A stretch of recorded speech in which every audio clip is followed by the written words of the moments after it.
In this video, we're going to learn how to factor quadratic equations using completing the square and quadratic formula. Usually, it's easiest to factor if you can just find two things to multiply together and add to give that middle term, or using the quadratic formula. Completing the square, you don't have to use, and sometimes it can be the most complicated, but the good thing about completing the square is it always puts our answer in vertex form. So we can get our answer in vertex form fairly quickly, and that's going to help us graph it. It's going to help us find our vertex, and we'll be using this a lot when we talk about conic sections later on in the year. Quadratic formula always works. No matter what it is, quadratic formula will work.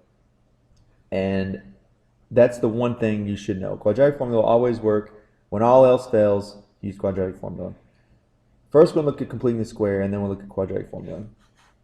So again, I said completing the square, we're going to talk about vertex form. But when you actually complete the square, you're trying to get a square. You're trying to get a perfect square.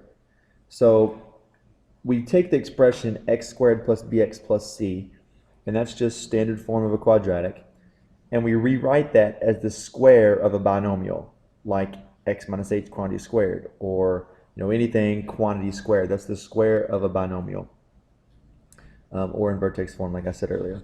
So say, for instance, we're starting with x squared plus bx, and we want to add something to this to complete the square. Geometrically, that's exactly what we're doing. We're completing the square. So I'm going to take this bx and split it up into 2 and rewrite it. So you can see that we have x squared, and I split that bx into 2. Well, when I split the bx into 2, I've got bx over 2 here and bx over 2 here. It makes sense that if I add those together, I get 1 bx, because 1/2 plus 1/2 is 1. So I'm left with bx, which is what I started with.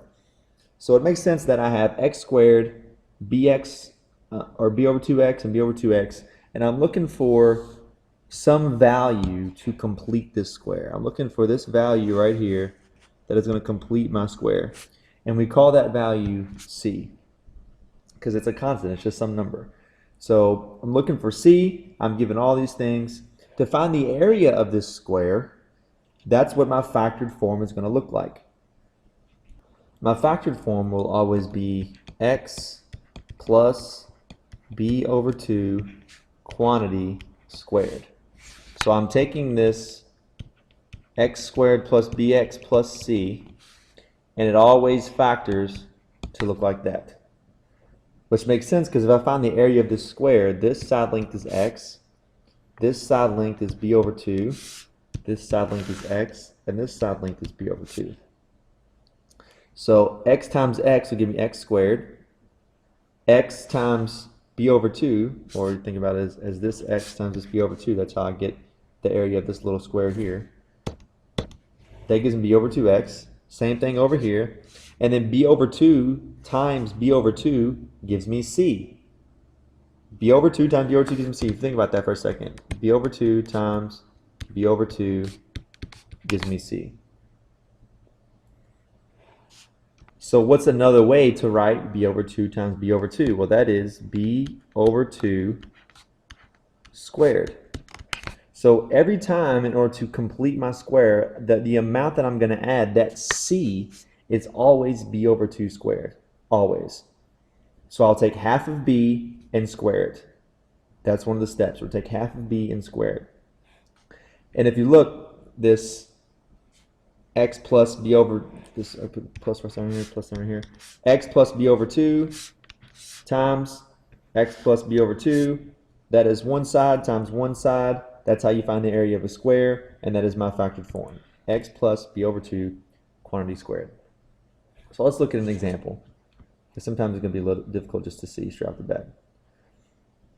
So here I have x squared plus 6x minus 7 equals 0. So for this one, I actually already have a constant in there, but I'm going to kind of treat it like it's not there. I'm going to move it to the other side and only deal with my x squared plus bx side on the left side first. So I've got the equation. My first step is to get the x squared plus bx alone. Get it by itself, because we want to complete the square with that. So after that, my third step, the green step, is I'm going to add c. In this case, c is b over 2 squared. So b is 6, So 6 over 2 is 3, and 3 squared is 9. So I actually add 9. But be careful, if you add 9 to one side, you have to add 9 to both sides. And that is completing the square. So then I'm left with x plus 3 quantity squared. Or, just like I said on the last one, I get x plus b over 2 quantity squared. If you remember, b was 6. 6 divided by 2 is 3, so I have x plus 3 squared. That's where that 3 came from. It's always the b over 2 that goes there. Always. Every single time it's x plus or minus b over 2, depending on what this sign is right here. If that sign's minus, then it's going to be minus. If it sign's plus, it's going to be plus. And then of course I added 9 to one side, so I'd add 9 to the other side. So I get 16. So now I have x plus 3 quantity squared equals 16. So I can now solve this by taking the square root of both sides. So take the square root of this side, take the square root of this side. The square root of anything squared is just what's being squared. So I'm taking x plus 3 quantity squared, I'm taking the square root of it, therefore I'll just get x plus 3. So x plus 3 equals, and you have to have the plus or minus there, plus or minus 4. I subtract 4 from both sides, and I get x equals negative 3 plus or minus 4, and then I solve and get negative 7 and 1. So each completing the square problem will follow these same steps if the coefficient of x is 1. So when completing the square, you always have to have a coefficient of 1 on your x squared, right here. 1. If the coefficient isn't 1, you have to make it 1. Always. You just divide the entire problem by whatever that coefficient is. If it said 2x squared, I would divide everything by 2. If it said 3x squared, I would divide everything by 3. You always want your coefficient to be 1. You can always follow these steps when solving completing the square. So if you're ever confused, refer back to these steps and it will help you and work you step by step to solve the problem. So let's do a couple examples. Alright, example number 1. We have x squared minus 12x plus 28 equals 0. Okay, I have a coefficient of 1, so I'm good to go. The first thing I'm going to do is get my x squared minus bx by itself. I'm going to get that by itself. So I'm going to subtract 28 from both sides. So I get x squared minus 12x equals negative 28. And now I'm going to take half of b and square it. Half of b and square it. Well, b is 12. So 12 over 2 is 6. And 6 squared is 36. So that's what I'm adding to both sides. So I'm going to say x squared minus 12x plus 36 equals negative 28 plus 36. You can't forget about both sides here. Now this factors, this will always factor. You set it up to do that. It will always factor into x, in this case minus b over 2. So 12 was b, b over 2 is 6. Quantity squared. It always factors like that. This is a perfect square trinomial. You set it up to factor perfectly into a perfect square binomial. And that's going to equal negative 28 plus 36, which is 8. So now I just take the square root of both sides. So let's take the square root of both sides here. And I'm left with x minus 6 equals plus or minus the square root of 8. So just a couple more steps. I'm going to add 6 to both sides to get 6 plus or minus the square root of 8. And I can actually simplify the square root of 8. The square root of 8 will simplify into the square root of 4 times the square root of 2, which is 2 square root of 2. So my final answer will be x equals 6 plus 2 square root of 2 and x equals 6 minus 2 square root of 2. So if you tried to factor this, this would not factor right off the bat. You couldn't find two numbers that multiply to give you 28 and add to give you 12. So you would either complete the square or use the quadratic formula. Those are the only other ways to factor this. Or you could graph it if you have a graphing calculator and see where it crosses the x-axis. So on example number 2, I want you to try to solve this by yourself. And this is a problem we'll talk about in class. It's solved the exact same way. There's a couple more steps. It might not come out all nice and neat like this one did, but just give it a shot. From there, we're going to talk about the quadratic formula. Quadratic formula is really simple. It actually comes from, if you just take this ax squared plus bx plus c right here, if you take this whole thing equal to 0, and you solve for x by itself, you will get this formula. X equals negative b plus or minus the square root of b squared minus 4ac over 2a. If you solve this thing for x, it takes a couple steps, but it's not that bad, then you would get this formula. That's where the quadratic formula comes from. So it has to be equal to 0 in order to use the quadratic formula. And the quadratic formula always works. Every time, no matter which solutions you're going to get, the quadratic formula will work every single time. So when all else fails, you can use the quadratic formula. And because it comes from this formula, that is why it works every time. An important part of the quadratic formula before we start to solve these equations is the discriminant. The discriminant is just this piece under the radical. So take a second to think why that would be so important. Why is a number that's under the radical so important in a formula? Well, it's so important because this is going to tell us what kind of answer we're going to get. Anytime we have a negative answer under the radical, we get a imaginary number. If we have a positive answer, we get a real number, and we're going to get two solutions.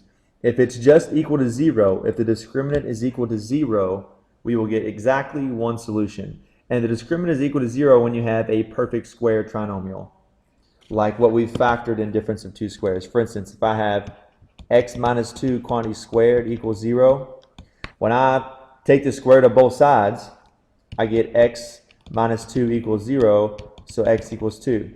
Because plus or minus 0 is still plus or minus 0. Okay, so when the discriminant equals 0, you get one answer, and that one solution is on the x-axis. So it's extremely important to know these different cases of the discriminant. You need to know that when the discriminant is positive, you're going to have a graph that looks like this. Except it may be, a negative parabola like this. But either way, it's going to cross the x-axis twice, exactly twice. When you have a negative discriminant, or when your discriminant is less than 0, therefore you have a negative number under the radical, your graph will look like this, or this. So it's not going to touch the x-axis at all. That means you have two imaginary solutions. And then when you have one solution, that means your discriminant equals 0, your b squared minus 4ac equals 0, and that means you have a solution like this. Your graph will somewhere touch the x-axis just one time. Your vertex will be on the x-axis. So I don't think we need a whole lot of practice with the quadratic formula because it's just plugging numbers in. But we are going to get practice finding the discriminant, seeing what the discriminant means, and then finding out if that's true or not. So if we look at this first example, this x squared minus 12x plus 28. This was an example from when we completed the square, but this time we're going to solve it using the quadratic formula. So when I do the quadratic formula, I'm going to identify my a, b, and c right off the bat. So my a is always the coefficient of my squared term. My b is the coefficient of my x term. And my c is the constant. So this is a, this is b, this is c. And we can identify those right off the bat. So a equals 1. B equals negative 12. You have to be careful. B is negative 12. You have to include that negative there. And C is 28. So I use all of these values in my quadratic formula. So the quadratic formula is x equals negative b plus or minus the square root of b squared minus 4ac, and that is all over 2a. And all I'm doing is just plugging my numbers in. Just gonna plug all my numbers in. So x equals negative b. Well, b is negative. So this is actually negative 12 plus or minus the square root of negative 12 squared minus 4 times a, which is 1, times c, which is 28. And this whole thing is all over 2 times a, which is 2, because a is 1. Alright, so just a couple more steps here. So x equals negative 12, that becomes positive 12, plus or minus the square root, and all of this is under the square root. 12 squared is 144 minus 4 times 28. Well, 4 times 2 is 80, and then 4 times 8 is 32, so this is 112. All over 2. So x equals 12 plus or minus the square root. 144 minus 112 gives me 32 all over 2. And I'll continue this up here. So this is x equals 12 plus or minus, I can break up the square root of 32 into a perfect square and a non-perfect square. So that's actually the square root of 16 and the square root of 2 over 2. So x equals 12 plus or minus, the square root of 16 is 4, square root of 2 over 2. And then my last step is I can divide every term by 2. So I got x equals 12 divided by 2 is 6, plus or minus 4 divided by 2 is 2, square root of 2. And this is the exact same answer that I got earlier with completing the square. So in this case, completing the square was actually faster, but you can never go wrong with the quadratic formula. There will be times where you need to use completing the square, or you need to factor normally because you're under time constraints, and quadratic formula takes longer. So you just gotta, be aware of your problem, be able to analyze and see which way is faster and which way you should solve it. So here's another example. I'm going to help you identify your A, B, and C. Then I want you to solve this on your own. So real quickly, we can see that our A is 2, so our A is not 1 in this case. Our B is 6, and our C is 3. So let's write those out here. So A equals 2, B equals positive 6, and C equals negative 3. So this is a case where you couldn't use completing the square right off the bat because your coefficient is not 1. You would have to divide this entire problem by 2, and then you'd be dealing with fractions. So quadratic formula might be the best way to go about this problem. So I want you to try and solve this the rest of the way, see what you get for your answers, and we'll talk about it in class.